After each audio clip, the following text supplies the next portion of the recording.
Hello everyone, welcome back to my YouTube channel, or welcome if you're new here. My name is Kareem, and today's video is going to be music related, just to change it up a bit. In my last video I did the mid-year book freakout tag, where I answered questions based on the books that I read in the first half of the year, and as I said in that video, I really enjoyed doing that one, so I wanted to do the same but for music. And because I am very original, I'm calling this the mid-year music freakout tag. I just wrote down 15 questions and I'm going to answer them based on the music that I've been listening to in the first half of the year. So yeah, let's just get started. The first question is favorite album. Honestly, so far I don't feel like there's been an album that I'm so in love with, but the one that comes to mind is Good Riddance by Gracie Abrams. I didn't listen to her before. This year she dropped her, I think it's her debut album, and I really enjoy every single song. I love how melancholic it sounds. It's very sad. She is clearly inspired by Lorde, Taylor Swift, Lana Del Rey, but she also has her own sound and I really love it. I love her voice, and she dropped the deluxe a couple of weeks ago, and I also enjoy the 4 bonus tracks. So yeah, I would highly recommend this album if you like Taylor Swift, if you like Lana Del Rey, if you like Lorde, Olivia Rodrigo, Billie, you know, this type of moody, melancholic, sad music. The next question is a favorite song. I chose Vampiros by Rosalia and Raúl Alejandro.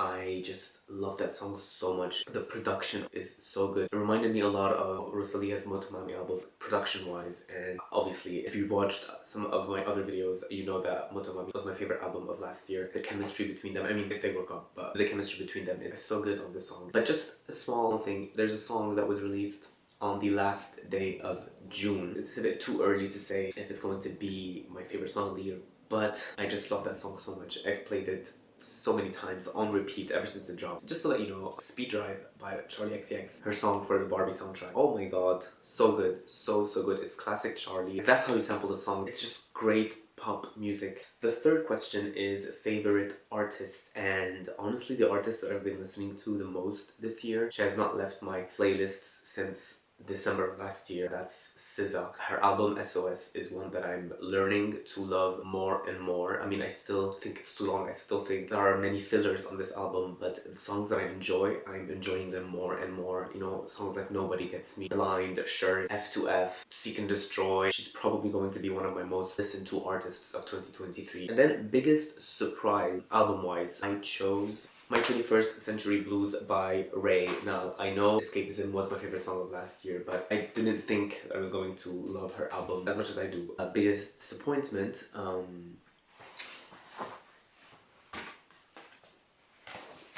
it makes me sad to say this, but yeah, Lana's new album, Did You Know That There's a Tunnel Under Ocean Boulevard, is my biggest disappointment of 2023 because, you know, Lana is one of my favorite artists of all time. I've loved every single album of hers a lot, and this one, for some reason, I cannot bring myself to connect to it. The only songs I would say are really good are the title track, A&W, Taco Truck, and Grandfather Please Stand on the Shoulders of My Father While He's Deep Sea Fishing. First of all, what is with her and these long ass titles? Yeah, I don't know, I don't like the features on this album. It's just boring. I don't know if it's ever going to grow on me, but so far it hasn't, and I don't feel excited to even give it another listen. Biggest disappointment, Lana. Who would have ever thought that I would say this? Okay, I feel like I'm talking too much. That was not the point. New discovery for this question is either like a new artist that has started releasing music recently, or it's a new artist for you. For me, it's Ray and Gracie Abrams. An old album discovery, so basically an album that came out before 2023, but that you discovered in 2023. I chose I Can't Let Go by Suki Waterhouse. Is that her name?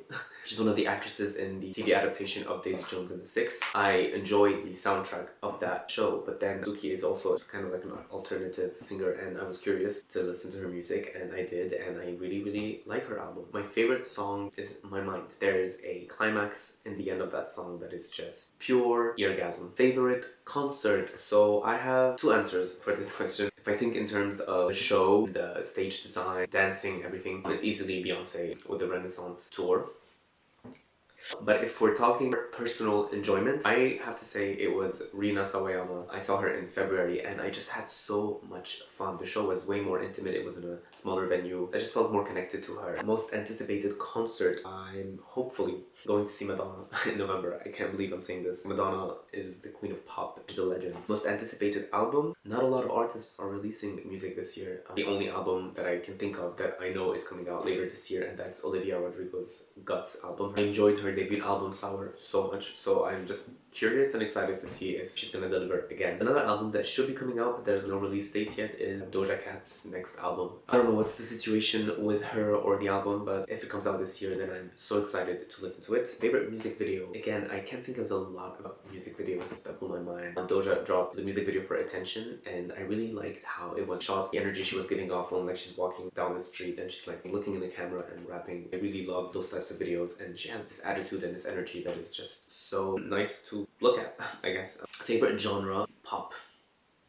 Yeah, I'm a very basic pop guy, but yeah, pop music forever and always. Favorite comeback? So comeback would be an artist that hasn't released in a lot of years and recently came back with either a song or an album. I picked Miley Cyrus. Even though I wanted more of the Endless Summer Vacation album, I still think her comeback was very powerful. Flowers is, I would say, maybe her most successful song in her career, which is crazy to say after I don't know how many years she's been in the industry. So yeah, what a comeback. Favorite lead single of an album? Flowers by Miley Cyrus. I really like that song. Favorite album cover? Miley Cyrus, Endless Summer Vacation. I think that album cover is just so striking. Finally now, I wrote this question specifically because I wanted to talk about this next thing that I'm going to talk about.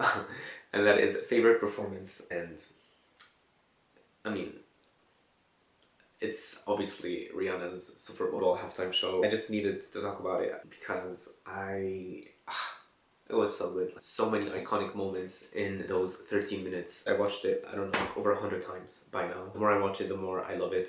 I just love the choreo, her energy, her attitude. The stage design is insane. Just the way it was shot, the set list. I mean, she has so many hits. There are so many hits that she didn't sing because she didn't have the time to, which is insane. I feel like she could make another halftime show with a completely different set list and the songs would all be hits. That's how many hits she has. With all that being said, this is the end of the mid-year music freak out tag. I love making this type of content, so if you enjoyed it, don't forget to like and subscribe. Let me know what songs and albums and artists you've been listening to this year. You can answer the questions yourself. I'm always curious to listen to new music and new artists. I'm gonna go now and I guess I'll see you in the next one. Bye.